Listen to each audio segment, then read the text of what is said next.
How's it going, everybody? This is RBT. Yes, that's right, RBT. Call me that from now on, or S3 Todd, either one doesn't matter. But I started to think about it. I've been called RBT like the past 4 years on the Alabama message board, Rivals.com, and you might know me from there. That's kind of crazy if you do, but from now on, just call me RBT. So, how's it going, everybody?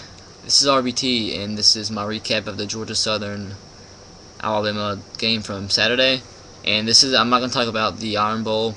I'm probably going to do that tomorrow. This is strictly just going to be the Georgia Southern game and what all happened in the BCS. So here we go. Georgia Southern, they came to play. They scored on big plays. They brought a kickoff return for a touchdown. They had an 80-yard run. And they moved the ball pretty well, like all day. That's been our main problem the past few years on a defensive side of the ball, is stopping the option. Look at the LSU games from the past 2 or 3 years when they had put in Jordan Jefferson. We have a pretty tough time stopping the option, and for some reason our linebackers against the option have trouble going lateral to the ball and stopping the option, and I don't know why, but it's just always seemed to be a problem that needs to be fixed. But they got 250 rushing yards, I believe, and the average on the season was 40 rushing yards per game. So you give all credit to Georgia Southern. They came ready to play. They were big. They were pretty fast. Their quarterback, Jabo Shaw, is a transfer from Georgia Tech. So he's a pretty good guy. He can throw. And they just did great and scored the most points that anybody scored this year, 21. I'm not sure if it was more of Georgia Southern which just came ready to play, or if we were kind of looking forward to the Iron Bowl, or we just weren't ready to play Georgia Southern. But they're ranked number 1 in the FCS, I believe. The FC, yeah, whatever you call it, the Division 1 AA, 1A, I don't know what it's called, but they're ranked number 1. The only loss came to my Appalachian State Mountaineers, and they're a pretty good team, so all credit to them. They did a great job and gave us all a scare, but we just proved to be an SEC team. I'm just going to outman them, and we came out with the victory. And yeah, I think another one of the problems was we had a few injuries. The main injury that came out of the game was Will Lowry's out for the season with the ACL tear, and we did not want that. We were playing our starters for most of the game because they were playing us so close. They scored more points than anybody has this season. They scored 21, which is 7 more than Arkansas, the only team to get into 20 points to us this year. So, like I said, all credit goes to the Georgia Southern coaching staff and players, and they look like a Division I team. I'm pretty sure to bet my money that if Georgia Southern went up against Ole Miss, they would beat Ole Miss. Maybe I'd say they have a tough game with Tennessee. Like, they're that good. I don't see how they lost to Appalachian State, but they're a pretty good program, and I expect some good things to come, and I expect them to win the championship in their division. But injuries, Josh Chapman was out. Yeah, and Nick Gentry was suspended. So I didn't really even pay attention to that. I guess we were down to a third-string tackle. I know Damian Square played, and I don't know. But with the triple option, Courtney Upshaw, the defensive end or hybrid linebacker, what we call the jack linebacker, doesn't get much action when you're running the triple option because you just really don't get much action. But so Courtney Upshaw is basically a non-factor in the game. Mark Barron had a pretty good game coming up in the box. Robert Lester had he had something like an interception or something like that, but he had a pretty good game. And for the most part,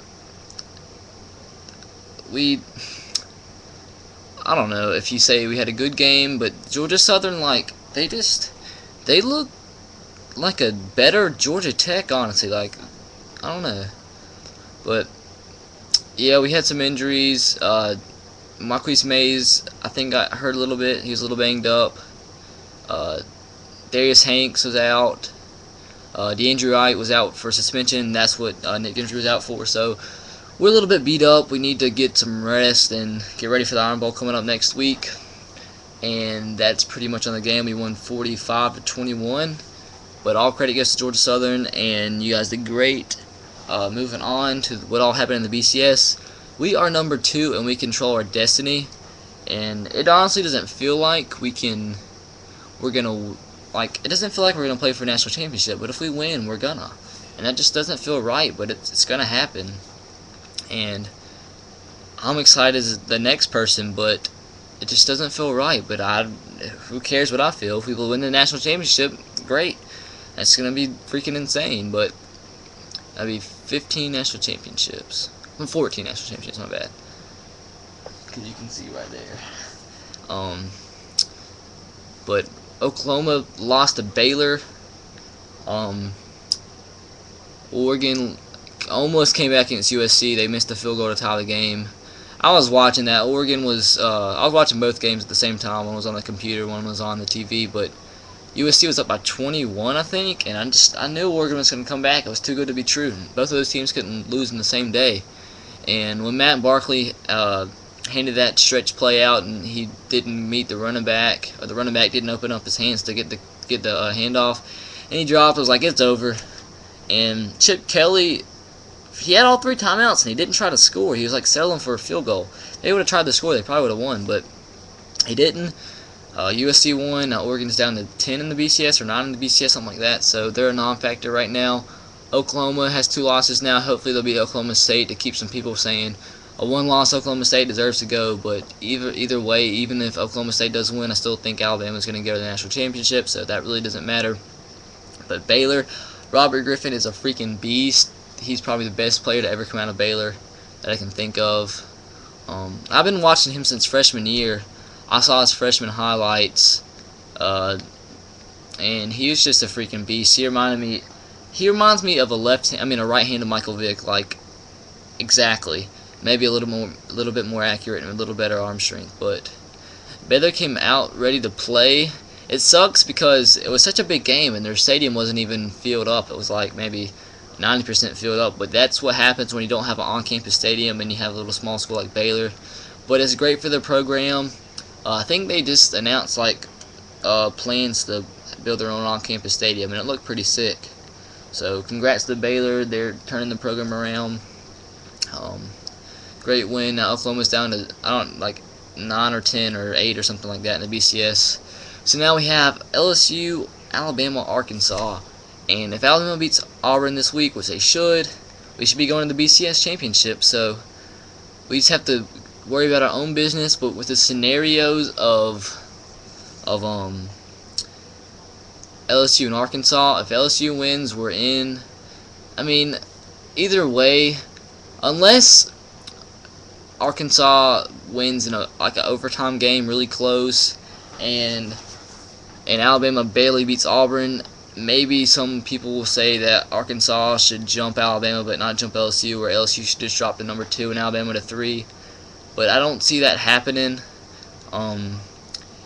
If Arkansas wins, I think they should jump to number 2 or 1. But if that's the case, we still go to the SEC championship game.